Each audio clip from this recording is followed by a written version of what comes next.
We just need to go to people that know how to do it, read books. I read a book a week. Man, that's amazing. I really like how you have like very specific things. So, we fail all the time. And I think that failure is not a negative thing. Just use it to learn, try again. We're all learning here.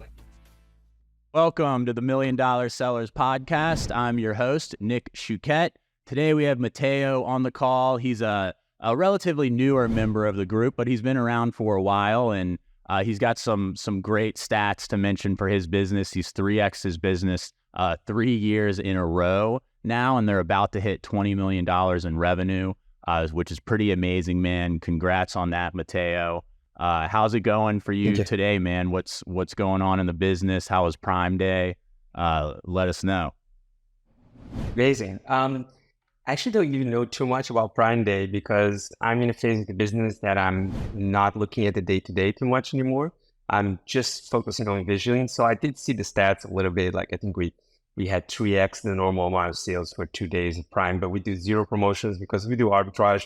You're familiar with that, right? You did that before. And so we don't do any promotions. We don't focus on it.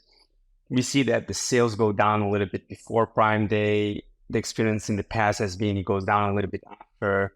And so kind of we don't see that much of a difference. We just have to be careful with our algorithms so that algorithms don't make wrong assumptions of what will be the sales into the future because of those atypical days. That's the only thing that we have to take care of in our business. But I don't look at day to day anymore. I just look at month to month. I look at what are the strategic things that we need to do, what we need to hire, what do we need to build.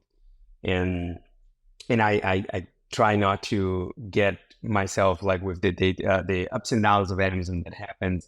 We used to change me emotionally, like things are going to happen, things are going down, you're excited, you're down. And I kind of, that's not serving me. So I just don't look at it. So I can focus on what I want to build in 3 years time frame. That's my focus.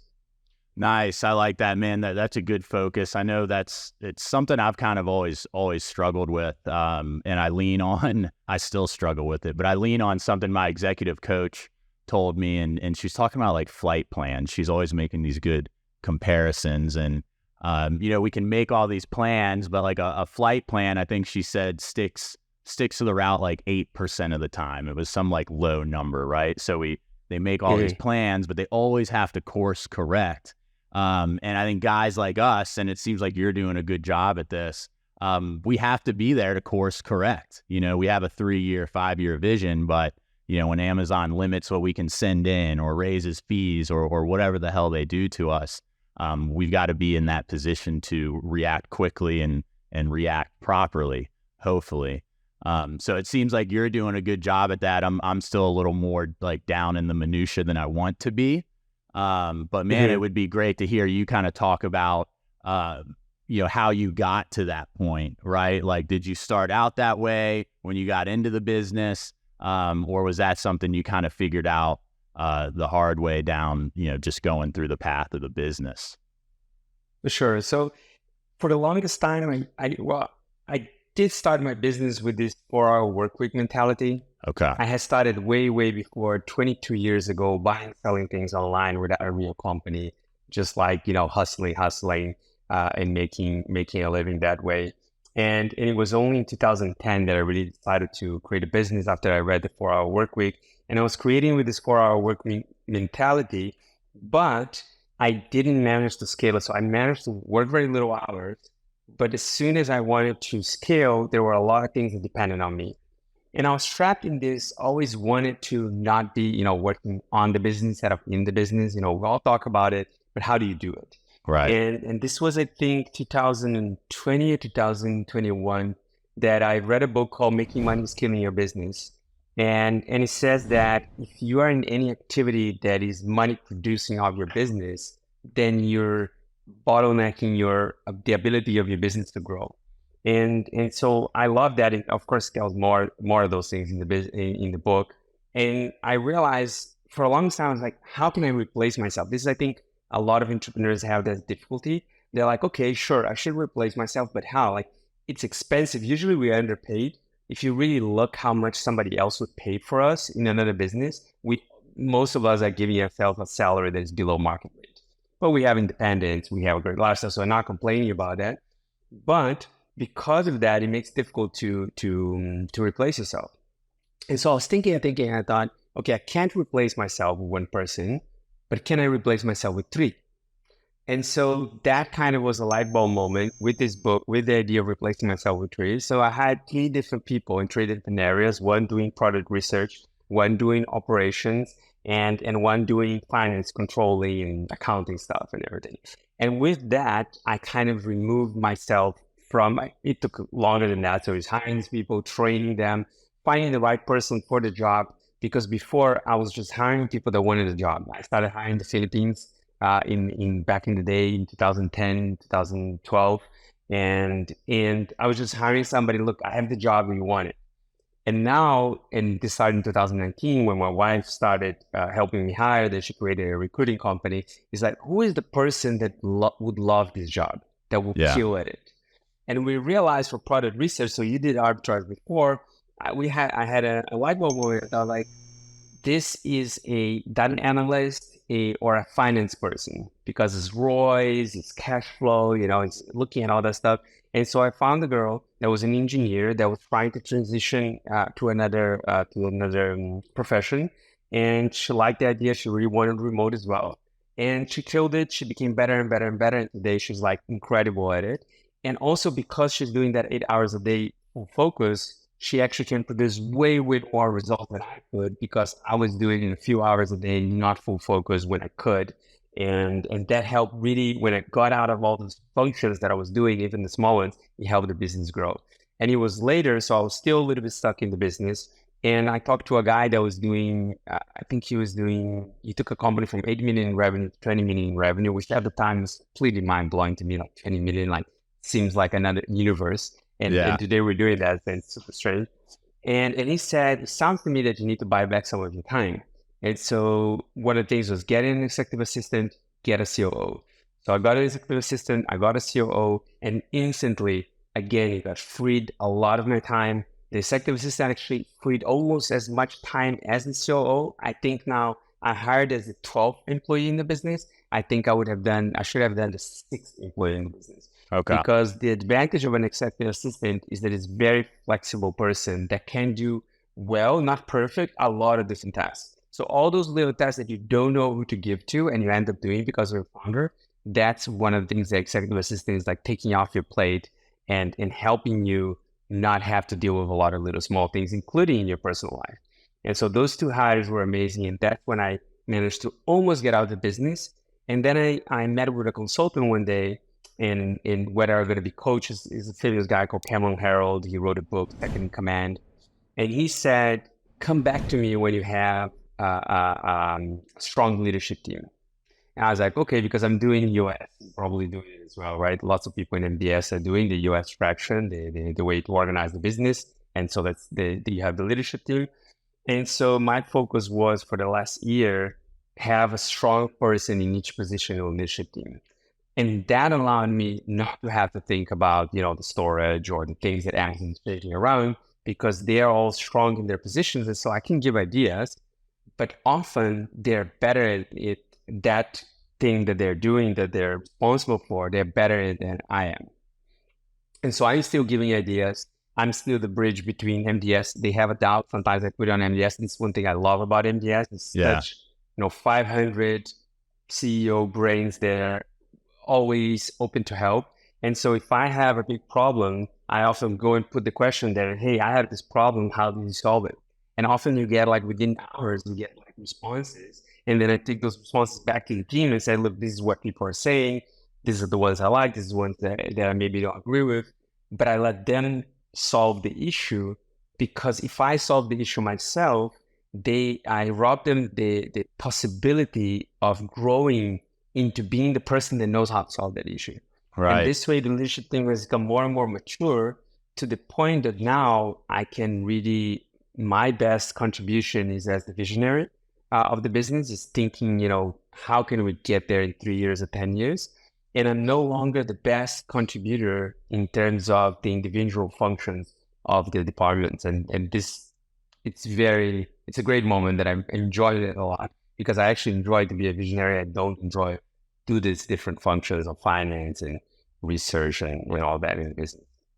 Man, that's amazing. I really like how you have like very specific things. You know, the executive assistants was the 12th person I hired. I should have done it as like the 6th person, right? Like people can really take that information and make sense of it right away, you know, when you put numbers on it like that. You said a lot of great things there. And I like definitely agree about MDS, man. It's like, it's amazing. We need like an MDS chat bot agent, you know, or something like that, but only for MDS. We'd have to keep that MDS only. But like, how did you get started? I mean, did you always look at things this way and struggle just trying to make it happen and get things as, you know, segmented like you do, like you have it with your leadership team? Or did you were you not even aware of the potential business that you were going to grow and your role in it? What was that like, for you when you were getting started? So in the beginning, you know, I just wanted to have something remote. I wanted to have like a remote income, location independent, because I noticed that I had friends across the globe and in not any one city, and I wanted to see them. And sometimes, you know, people don't have that much vacation, they're working. So I thought it was great. I go to their cities, I work online, you know, and then in the evenings, in the weekends, we can be together. I can also sometimes travel a little bit while working. And this was my biggest objective. And when I created that. Then later, I wasn't sure I could scale this. You know, usually, and you probably experience this with arbitrage, everybody says it's not scalable, it's not Right. sellable, it's not a great business, Amazon, blah, blah, blah. You know, all these ideas kind of sipped into my mind, and I didn't believe I could make much bigger business than what I had. The other thing I struggle with is I felt that I couldn't hire the people that I really would enjoy working with, or I had, not that I couldn't at all, but it was very, very difficult. I didn't enjoy the hiring process. I didn't enjoy interviewing a lot of people. And so I kind of wanted to have a business without people. So I tried first, my first trial actually in 2016 was I partnered with a guy to automate everything, to create software to automate everything. It didn't work. We didn't Okay. manage. Then I invested about 50,000 euros that didn't work out at the time. And later there was a concept from, you know, Palantir, they're one of the companies of Peter Thiel, and that to check fraud, they had a mix of people and software. So Okay. software is great for some things, but people are better for other things. And so I suddenly realized that if I would automate again, I would need people and software. Then with my wife recruiting company, I really started finding more and more people that I truly enjoy working with, that they could learn what I want to teach them, and then they could surpass that knowledge through training and practice. And we have people from Toyota, IKEA, Japan Tobacco, Nice. KPMG. You know, we hire people. Even we had a guy from McKinsey. It's like we hire people from great companies in developing countries. We don't hire in the Philippines anymore. We hire a lot of it in Eastern Europe, and some of them are in Latin America. And then with this team, with a stronger team, I really managed to build up. And I realized, okay, I don't know how to do this. I don't know how to build up complexity in team. And then I was using a group before MDS called Rhodium that I was part of. And now I use MDS a lot to ask people, you know, how do you do this? How do you organize? And then you came along. And so I read the books, and then we hired an implementer, we hired a consultant that through somebody through the network. And I started networking a lot of masterminds. And every time, like, how do I do this? How do I handle a company at this level? How do I grow? How do I organize it?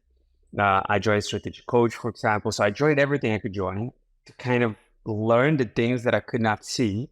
And that's always been my search now. Even, for example, this year I went to a lot of conferences. I'm going to an MDS experience next week, which I'm super Nice. excited about, because really what you need to be doing is talking to people that are at your level, solving similar problems, and people that are above your level that have already solved the problems that seem crazy to you. Like you look at them and you're like, how am I going to solve this thing? It's like, it's not possible. And then you talk to people that have done it and they're like, this is what I did. And then you see what works for you, because everybody solves things in a different way. And then you learn it. You know, it's like we learn to walk. Like if you look at a toddler, before he walks, you think like, my God, it's like walking seems like the last thing on their mind that they can do it. And then they can do it. They can walk, they can run, they can play tennis, right? So I think we can learn anything. We just need to go to people that know how to do it, read books. I read a book a week. Nice. I've read more than 400 business books in the last few years as an entrepreneur, and just trying to find the people that for them is easy, what for me is hard, and get to learn from them.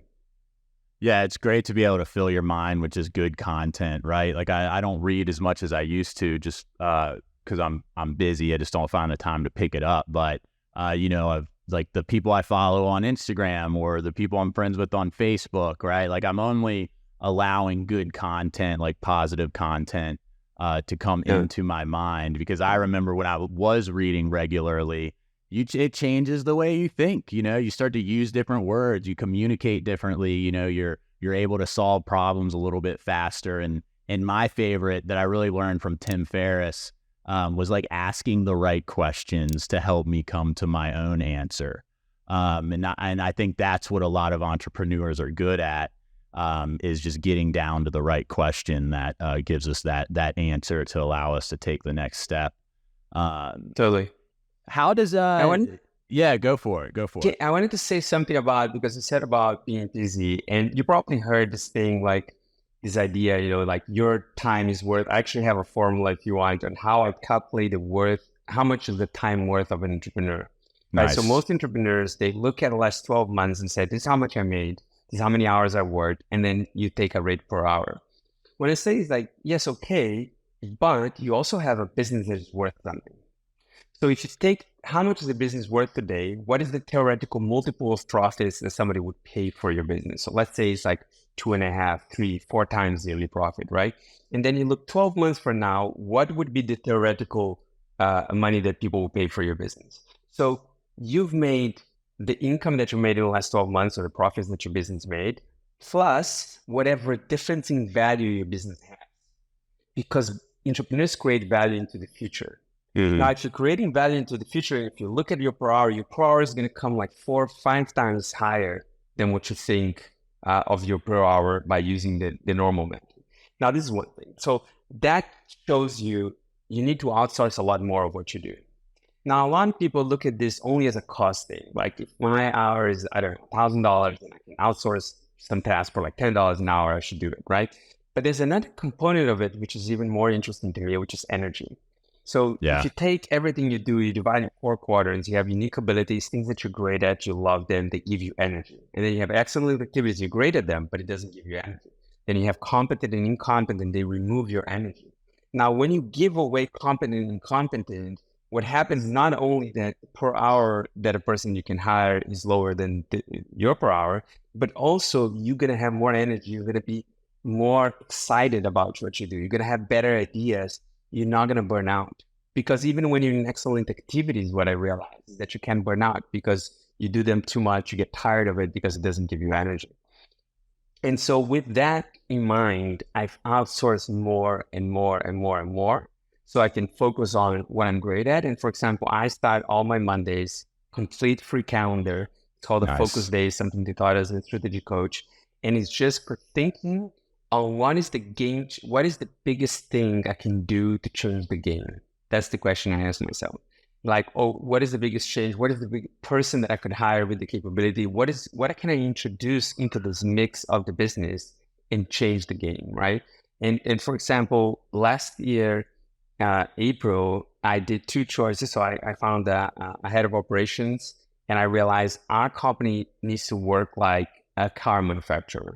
It needs to be precise. Everything needs to work, right? And so we found somebody with experience in Toyota.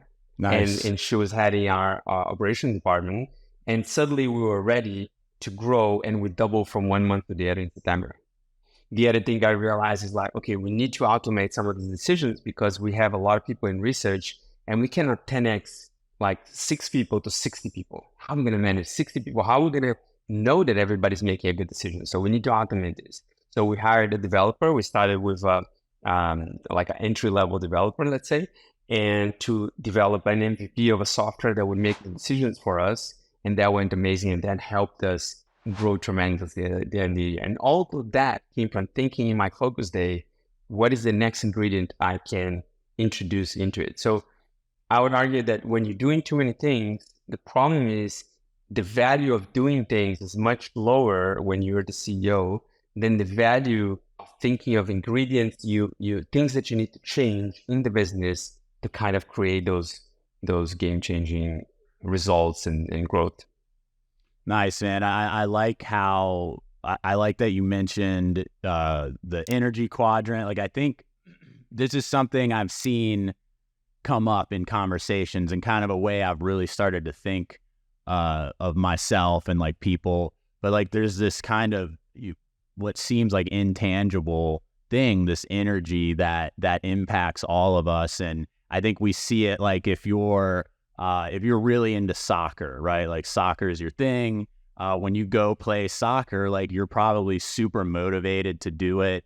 You probably at some point, like, you get more energy from doing it. Of course, like, physical fatigue's going to set in. But if you compare that to, like, I don't know, maybe, that soccer player goes and plays golf, right? And he's just not motivated by it.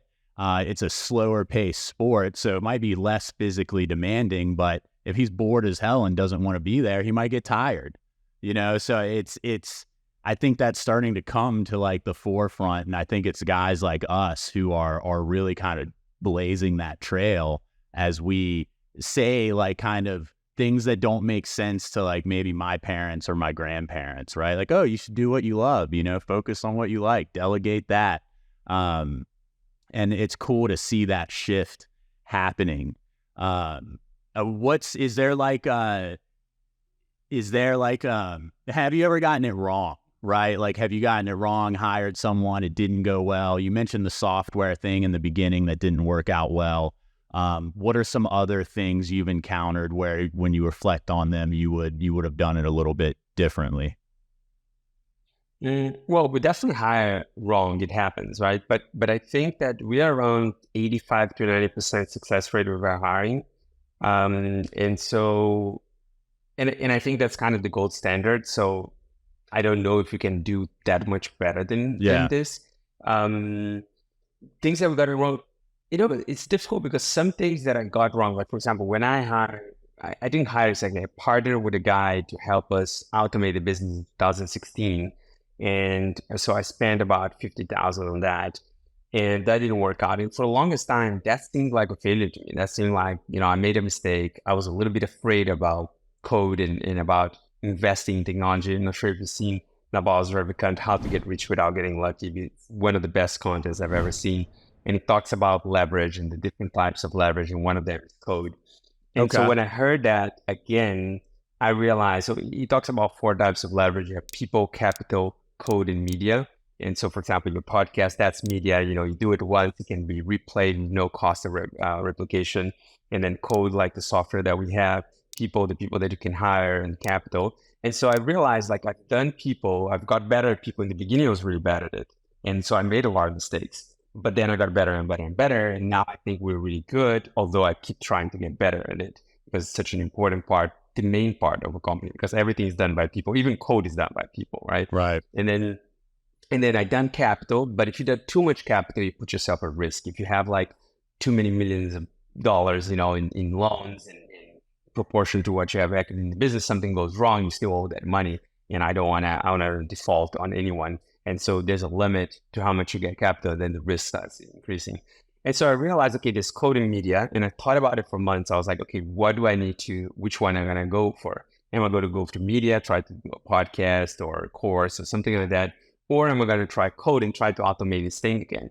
And I realized that in the next 10 years, if there's a skill that a business owner needs to build, and it's not 100% of business, but maybe it's 80 or 90%, is code, is automation. Because technology can do some incredible things and can become a competitive advantage. Now, if I had to fail for the next 10 years at it to succeed, I think that's worth it. And so with that in mind, I went and I'm going to try it again. The difference this time is something that I learned is that now I hire people that been there, done that. Now, that there's a advice people say, oh, if somebody has the right culture or the right, I don't know what's the name, like of the right attitude, I'm going to hire them. I don't believe in that. I believe nowadays you have to hire for attitude and capability. Yeah. And the best thing is to hire somebody that's been there and done that. Because for them, it's much easier to get up to speed, to produce something of quality, and then you can help them continue to develop and get to a new level. But that changed the game when we tried this again. So the code was a massive failure for me for many years. And that was money that was not a little for me. But then later, when I did it again, I managed to do it better. And this time it was more effective. And then we did another change. So this was 2022. We had this developer that we were paying about $3,000 a month. Then we hired a second developer 4 months later when we saw the results of 5 months later. And then in January, okay, now I need to get this to the next level. How do I do it? So I was like masterminds, connections, like how do I do this? How do I do that? I was meeting with CTOs, trying to understand how to do this, how to get to the next level. Until through my contacts, I found a company from a friend that has a fractional CTO service. And this fractional CTO came in January. And at the time, I wasn't sure I was making the right decision because it was a lot of money. But I was like, okay, I want to try to get to the next level. I'm going to give it a shot. And it has been mind-blowing. Like the things that we developed in the last 5 months is just incredible. And it has also been very pleasurable because always hitting that limit and trying to do something more, it's really fun. And so I love it, both because of the results it's going to give us, but also because, and even if it didn't give results, I was building my capabilities. Mm-hmm. So, we fail all the time. And I think the failure is not important, like in terms of it's not a negative thing. Just use it to learn, try again. We all learning here. Like, I think when I was an entrepreneur, I thought that people had something special, right. Like these entrepreneurs had something special and different, or maybe they had their family supporting. And some people do, have family support, this and that. But the truth is they're just learning and iterating. It's about changing your behavior. So if you're very stubborn and you do something and it doesn't work well, but you keep doing the same thing, that's often the entrepreneurs that I see that are like going into failure. But if you're willing to learn and open-minded and somebody tells you, hey, I'm doing things this way, instead of saying immediately, oh, no, I don't believe that works, it's like, tell me more. How did it work for you? Let me try to understand whether there's something here I can take and learn and try to see if it's going to work for me too. And like, for example, I also hired a coach once, or kind of like a coaching program. I paid $5,000 at the time. It was also a lot for me. And it didn't work at all. It was like complete, nothing results. And then I was talking to a guy recently. I was like, oh, is it painful? Like you pay for a coach and then what if it doesn't work? I said, look, if I have to hire a first coach and a second coach and it doesn't work, but the third coach is amazing, I see the first and second as the price to get to the third. Yeah. And so this is what you have to do as an entrepreneur. You need to be willing to invest, willing to lose. Just don't bet the house because then, you could lose everything. So just make incremental better and better bets. There's always some risk in the bets. If there is no risk, then maybe you're not trying hard enough. Although some other people want to do more conservatively, and that's fine. That's each entrepreneur. For me, I like to take a bit of risk, push a little bit the envelope because we're growing 200% year over year for 3 years now. I'm going to do the fourth year, maybe 250% this year. So it's just more fun for me to push it to the maximum of my ability. Nice. Yeah, it's always great to be able to have that mindset of looking at like a problem in a positive way, right? It's not a failure. It's a learning opportunity. It's something that allowed me to become a little more knowledgeable and operate a little differently in the future. And I think we kind of come out like that. You got kids, right, Matteo? Am I correct to assume that? 1 year old. Yeah. Today, actually. And oh, nice. It's her birthday today. Yeah. Nice. We're gonna go beach celebrate it later. Well, yeah. Well, happy birthday to her, man. You said you have a little girl, right? A boy. A boy. Yeah. Happy birthday to him, man. And they come out like that, man. They come out pretty fearless. They're crawling, they start to get up and then they fall, but they just kind of roll over and like get right back to what they were doing.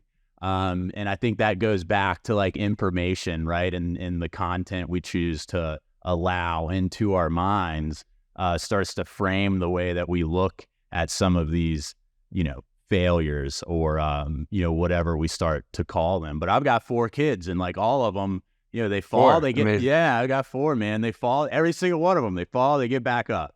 Yeah. Now we're teaching them, my youngest, how to swim, my second youngest, and we took his floaties off yesterday in the pool. And he was you could tell he was a little fearful, but he was charging it. He was going for it. Yeah. Just excited about that opportunity to like learn a new skill. So like I get a lot of inspiration from my kids, because I think as adults and as entrepreneurs, especially, we come into this world with a lot of things that you see us trying to get back to now. Have you ever noticed any of those things in your kid as you see them kind of navigating their world day to day?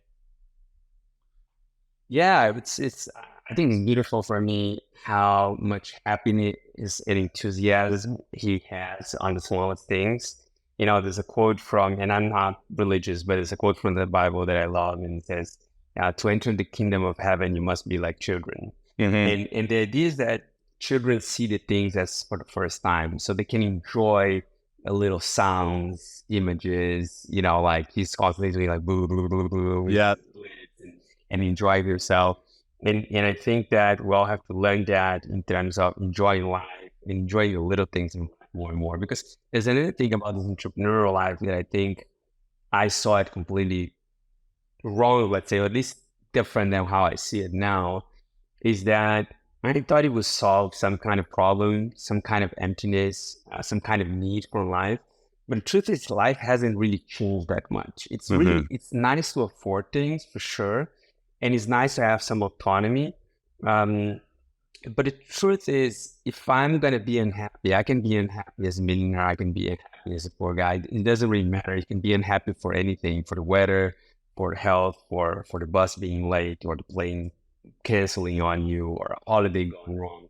And so one of the good things, I think Jim Carrey said something about, I wish everybody would be famous, rich and famous, so that they can see that that's not it for life. Cool. Yeah, that's a good one. Because once you get it, the good thing about it, the best thing about getting it is knowing that this is not it, I think.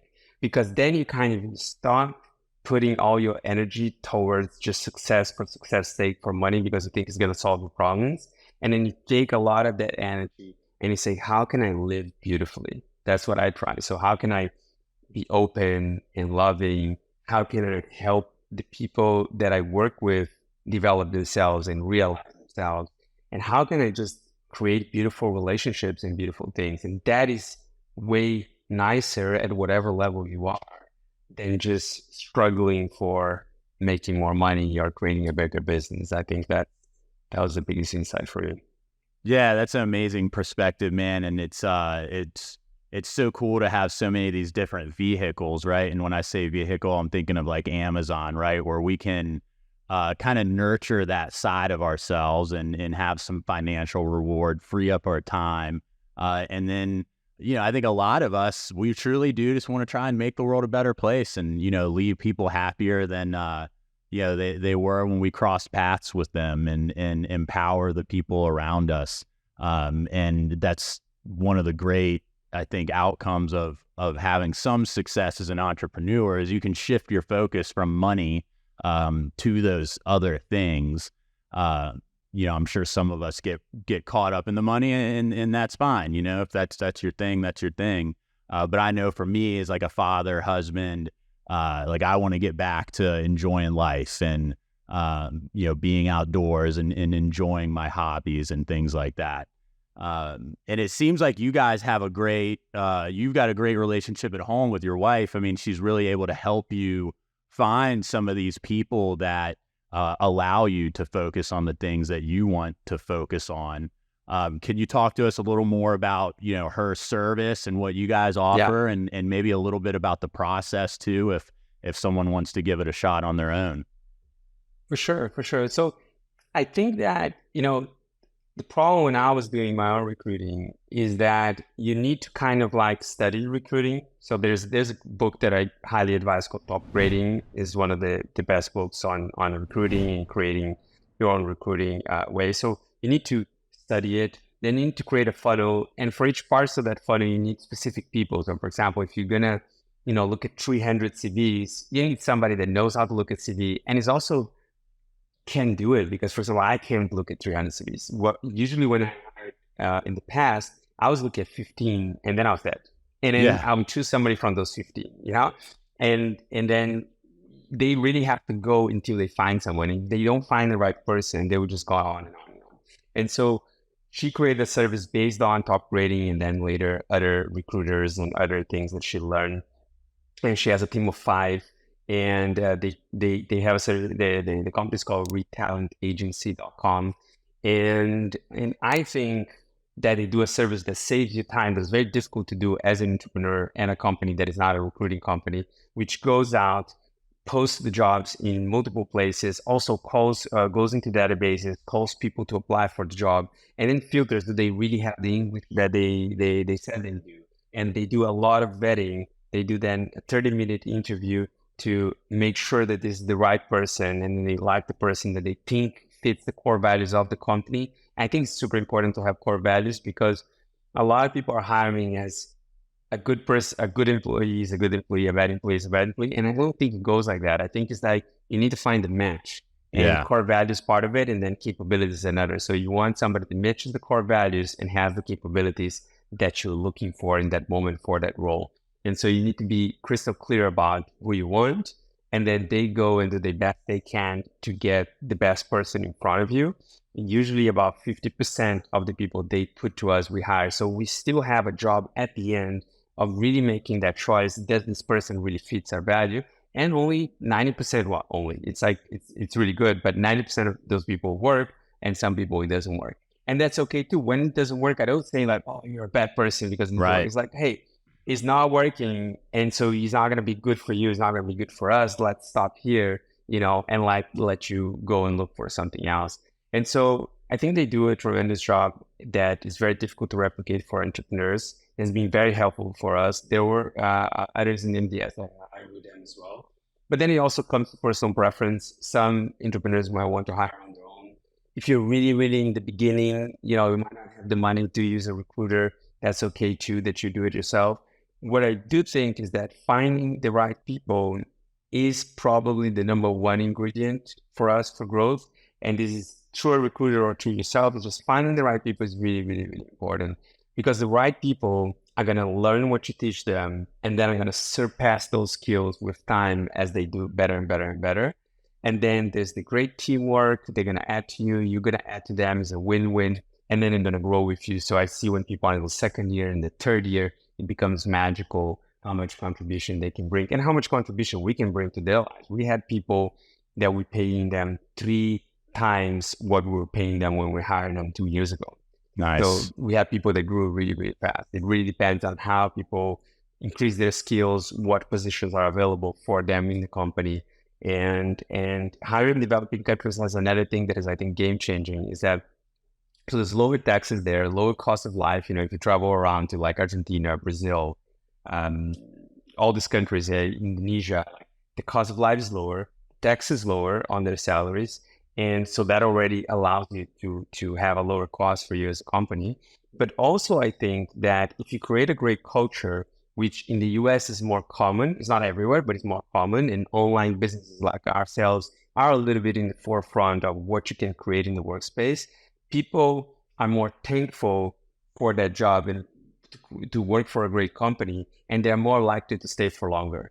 And there's less options out there of this quality. So you need to offer something of quality so that people are attracted to come to work with you, and then they stay with you for longer. And the last advice I will give in this, which was why that pushed me to do it, that I really like, is create an HR brand website. Because so people that want to work for you, you need to convince them like what is to work for you. Because sometimes they look at a job, they only see the salary, they see the things you want them to do. But what is the environment? What is the growth? What can they expect as career development?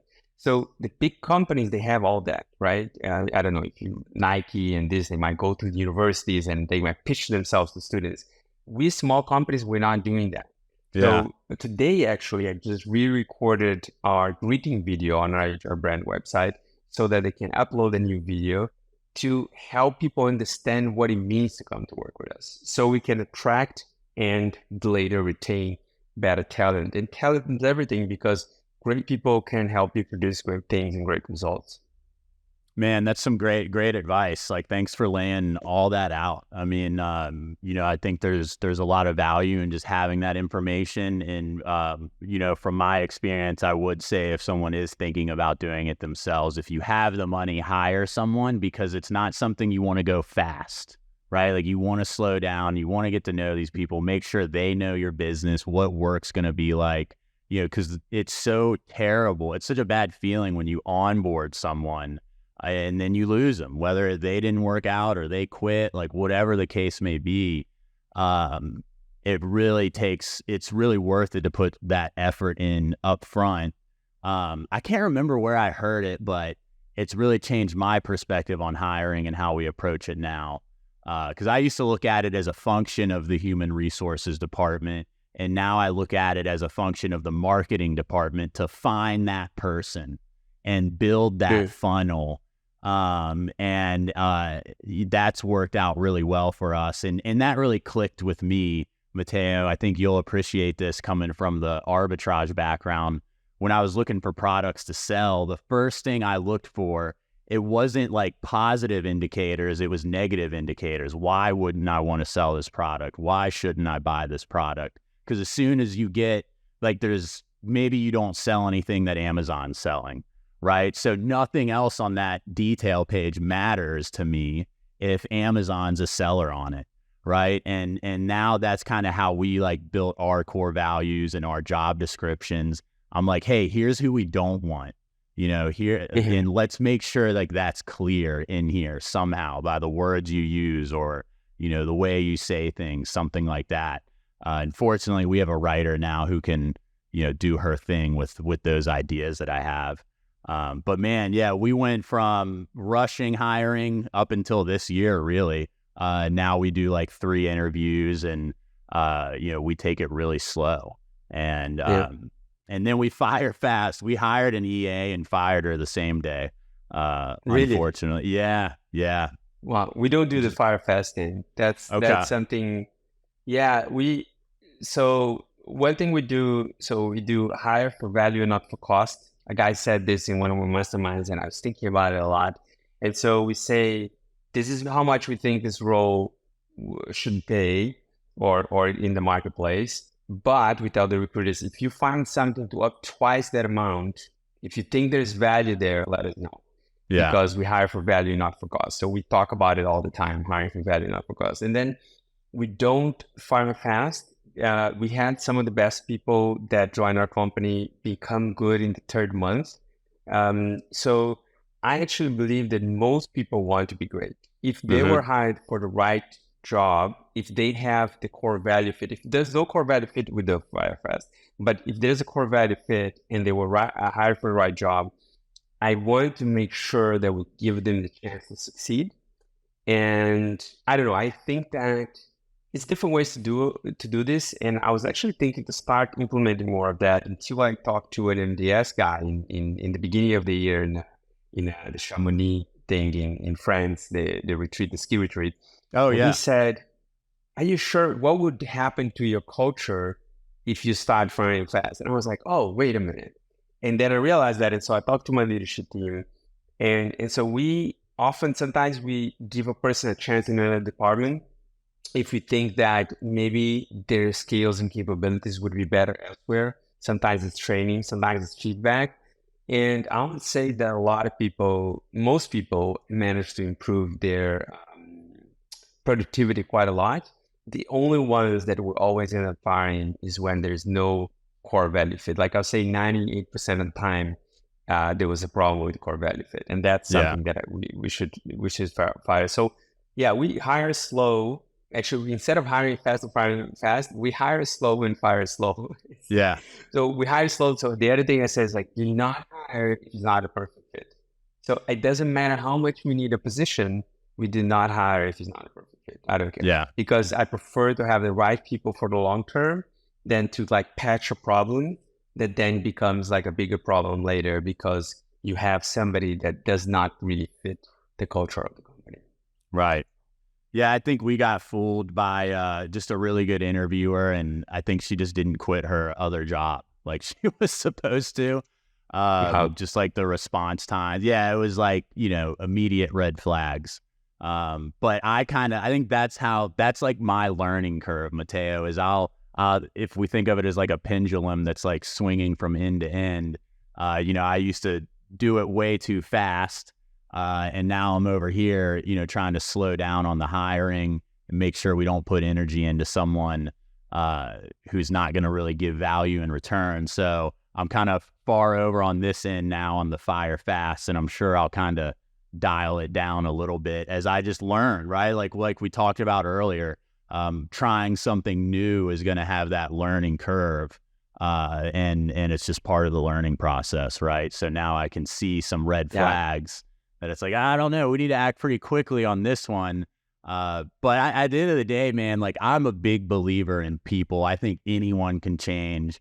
If you go back and listen to my podcast where Ian interviewed me, like, at one point in my life, I was pretty bad off, and I'm sure a lot of people thought I wasn't going to change. So I come out of that really believing that anyone can choose to walk a different path any given day. Totally.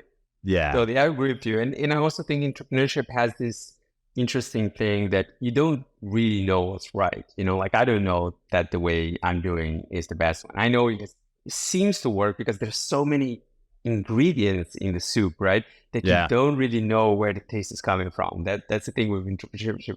You're not really sure all the things that you're doing right, all the things you're wrong. I think that our job, one thing that Naval talks about as well, is like to become better in judgment.